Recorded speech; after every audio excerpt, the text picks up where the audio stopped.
তোমরা কি আমাকে দেখে অবাক হচ্ছ? অবাক হইও না, আর অবাক হওয়ারই কথা। যে মেয়েটা কোনোদিনও গোবর ধরেনি সেই মেয়েটা আজকে গোবর গোয়াল ঘরে ঢুকে বালতি নিয়ে গোবর গোলাচ্ছে। যারা আমাকে ছোট্টবেলা থেকে কোলে পিঠে করে মানুষ করে তারা হয়তো জানো আমি গোবর ধরতাম না, গোবর দেখলে আমার খুব ঘেন্না করতো। সেই মেয়েটা আজকে গোবর বালতিতে গোলাচ্ছে। তো কী বলো তো, আমার না এখন গোবর এসব আর কোনো কোনো কিছু ঘেন্না করে না, কারণ আমার এখন বিয়ে হয়ে গেছে না, বলো বিয়ের পর সব কিছুই করতে হয়।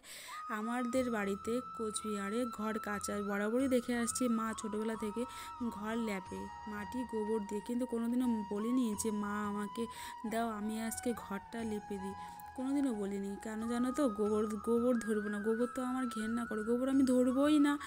তো আজকে দেখো শ্বশুরবাড়িতে পাকা ঘর, কিন্তু আমার কাঁচা ঘরের সেই শখ, কাঁচা বাড়ির ছোটোবেলা থেকে বড় হয়ে আসছে কাঁচা ঘরে, কিন্তু কাঁচা ঘরের টান তো ছাড়তে পারি না বলো। তাই ছোট্ট করে একটা রান্নাঘর করলাম বাইরে, যেখানে আমি সুন্দর সুন্দরভাবে ভিডিও বানাবো, তোমাদের সাথে রান্না করব, তোমাদের সাথে শেয়ার করব, তার জন্য একটা রান্নাঘর করলাম। সে রান্নাঘরটা কে করে দিয়েছে জানো? আমার শ্বশুরমশাই, মানে আমার বাবা আর হচ্ছে আমার বর, দুজন মিলে আমাকে ঘরটা করে দিয়েছে। আর মেঝেটা আমি এখন লেপবো, সাইডগুলো বাবা ঠিক করে দিয়েছে, বাবা বর দুজনে মিলেই করেছে, আর মা ওদিক দিয়ে রান্না করছে।